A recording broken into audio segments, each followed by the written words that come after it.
This study of the book of Hebrews relates to the people that things were going on with them then. But when we listen to what he says, you'll see how it to us in a lot of ways that it was relating to those people at the time. Such as, put yourself in a situation like that. Well, you're a Hebrew. You have just learned about Jesus Christ. You've obeyed the gospel. You came out of that water a new creature. Your life needs to be completely changed, but guess what? The world around you hadn't. It's still functioning and being the same way the old world always is. And so you got Christians now, and not only that, but they just came out of Judaism. Something they've been taught from being a little bitty all the way up, and they're happening to realize that the change that they're making is not only going to consist of what's around the world, but also in their religion and who they are and how they need to be. And so the writer of Hebrews basically is just letting them know, hey, as long as you keep focus on those things that need to be important to you as a Christian, it doesn't matter what's going on around you. Does that kind of sound like how we need to be today? It sure does. So this is just the intro. I'm not going to I may have some time to get started in chapter 1, but I kind of want us to think about why this book was written. Other things too. What do you think was going on during that time when this book was written? We just talked about religious situation they had, but in the world, what do you think was going on? Were they having problems perhaps with the government? The Jews were trying to be independent of Rome. They sure were, weren't they? And they kept having skirmish after skirmish with the Romans. Eventually, the Romans would say enough of it, and in 70 AD, they just utterly destroyed the city of Jerusalem. This is just prior to that. Right. Right, just prior to it. So, true. So, the government actually hated the Jews, but also when Christianity came along, it seemed to turn even more focused on Christians. I mean, the persecution that Christians at that time were going through. I mean, we can say we go through persecution today, and we do. We do, but, you know, our life has never been threatened. Our life has never been taken. You know, at that time, Christians, when that first came to be, especially the Romans, they enjoyed watching Christians being put to death. You know, they enjoyed going to the arena and watching lions eat people. But when this Christianity thing came along, and they were taking it as an insult to them because something was going to be put above them, which was God. And now they're being threatened by that. So for entertainment, they would take people that followed that thing that was put above them to make spectacle of. So they would kill them. Whether it was by a lion or whether it was by chariots or being trampled by horses or stuck on a stake and set afire. It's just a lot of things that was going on that the early Christians were going through that we don't really sometimes contemplate in our own mind and think about, you know, how much they were having to go through just in the government part of it. Anything else? I'm just thinking about what he said in chapter 12. He said, "You've not yet resisted unto blood, striving against sin." Right. I believe verse 4. I mean, all that's true, but they were not yet at that point, these Hebrews, Right. where you've been put to death or you've been... I mean, they had suffered in that sense, but I think it's just a general observation to make. That's not where you, but their suffering was probably more verbal. It was, and you're right, it was practical. coming. It was coming. But they had, there were other constraints, like if you were a Jew at that time and you had a business, let's say you sold lamb chops or whatever, and people knew that you were a Christian, they wouldn't buy lamb chops from you. They would boycott your business, or they would put you out of business, or the banks wouldn't loan you money, or the government had other. There were all kinds of ways that they could impose this kind of persecution without yet striving to the point of blood. Bloodshed was coming. Yeah, it was coming. They were suffering in every way imaginable. I'm thinking too about the browbeating, the verbal browbeating they took, because as far as the Jews were concerned, if you're embracing this carpenter supernatural, you're doing something that's jeopardizing our quest for freedom and our desire to be the faithful people of God under the law of Moses. And they were probably trying, as you said, because they were raised that way, they were using that as leverage against them. You're abandoning your faith, you're abandoning your culture, you're abandoning your people. And so their suffering came probably through the mental and social pressure that coming constantly.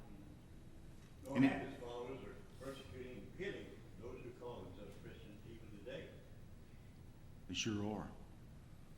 Yes, sir? Another observation is they had the inner circle of the religious Jewish teachers, and then their families were trying to get them to go back under Judaism. So the inner circle of their life, once they had obeyed the gospel, family always had a tendency to try to pull you away from that. So they had to deal with that side. You can imagine why Jesus would teach there in Matthew 10, if you love father and mother, brother and sister, house, man, with me, you're not worthy. So even as you pointed out, they, like us, we have to go through all those same types of things in some way, form, or fashion. So observation would tell us to be able, as you're teaching this class, to look at what's going on around us today and really take it serious, take it to heart. Right. And what I call buckle down, as the book's trying to teach us to buckle down into our faith. Right. Thank y'all. Good points. Anything else? Anybody else have a comment? Well, the writer of Hebrews, the author here, he talks about basically the dangers of falling away from faith in Jesus Christ and his church. We'll read, of course, later on in chapter 6, some about that, and also in chapter 10. But I want us to understand that hasn't changed, even today. Last count I heard, there's thousands upon thousands of different religions in the United States alone. And it seems like we keep importing more and more every day. And then we have a group of people that call themselves Americans, and they fight against that. Well, we can't keep them people out. And we have religions that say if you can't convert them, kill them, which is nothing like what our God is meant for salvation to do for people. Don't have anything. You with all these different religions that we have, you can be led to be pushed one way or the other. And we have a strain just like these did, being Jews, wanting to convert back to what they are, that, today, because they were either raised or they come in contact with those religions, they start looking at those religions and they're drawn to away from God, really, when you want to put it, when it comes down to it, because they don't pick the book up themselves and study it. They have a good old preacher tell them what they need to do. And that's dangerous. And we know that. It's very dangerous. And we have to make sure that we stay focused today on exactly what they had to stay focused in. We need to realize the danger of turning away from Jesus and his church. Amen. Because it keeps us away from God when everything is said and done. Through this study, too, we're going to realize that this letter has two things that it does a lot of. It has It's written for encouragement for those people during that time. And it's also written for correction. And we'll be studying some about that too. The reason why is because just as the fact that we just said, they were having to struggle with what they knew to what they need to know, with the government, with life just in general, and whatever may be brought their way. There are several major ideas that I think that we need to talk about a little bit.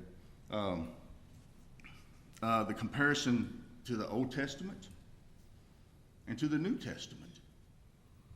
And this book kind of goes in depth in that quite a bit, and we'll be talking about that as we go along. But can you imagine being taught your whole life that that Moses to the people by him, but now the Son of God. The Son of God. Good stuff. Good stuff. Christ versus Joshua. You know, we remember how Joshua brought the people into the promised land. And when Jesus brings us to his promised land, it's going to be so much better. And we have that. We have that to look forward to. As long as we stay focused, what Hebrews was trying to get these new Christians and older Christians to focus on, and what needs to be important, even though all these things, we know that's how the devil is. There's always things spinning all around us. Chaos is always going to be around us because that's how the devil likes it. And through that chaos, when we speak up, we get made fun of and we get called a name. You know, how many times lately on the news have you heard hate speech? And how many times is that focused on someone that believes in God making a statement?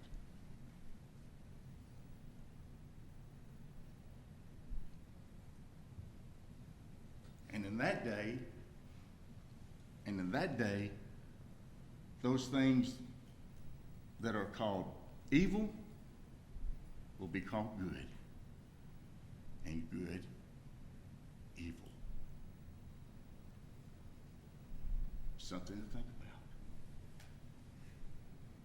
And in these last days, the Son of God has spoke to us.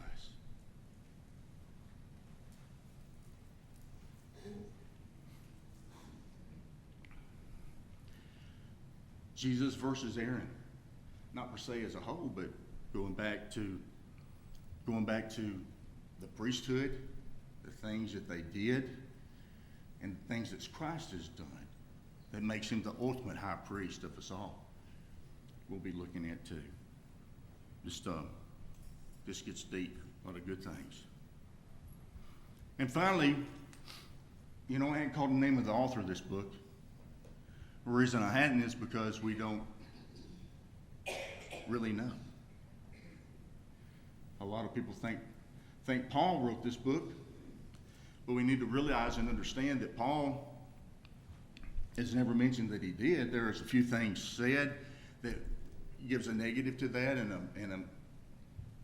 a positive to that it could be, but we really don't know. And apparently even the ones that lined the books up may have thought, well, just in case, after all the writings of Paul, we'll put Hebrews there just in case to say that if he's the one who wrote it, it's there to show that it's possibly could, but we don't know. Some even thought Luke could have wrote it. Some thought even those that trailed with Paul, as far as Barnabas and Silas, could have wrote it, but we have no idea. We just don't know. But it's going to be a good study. And I think if we take it, if you want to bring a notebook and a piece of paper, I think, and write down some things then during this study, I think it'll help you and it'll help me. I'm thankful that I have some gospel preachers in here with me, because their studies sometimes are because they've done it more than I have, they have a lot more information they can share.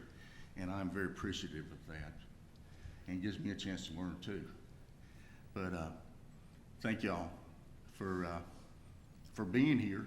And like I said, this class, I hope, will be beneficial to us all as we study. Turn over to chapter 1. Hebrews, please.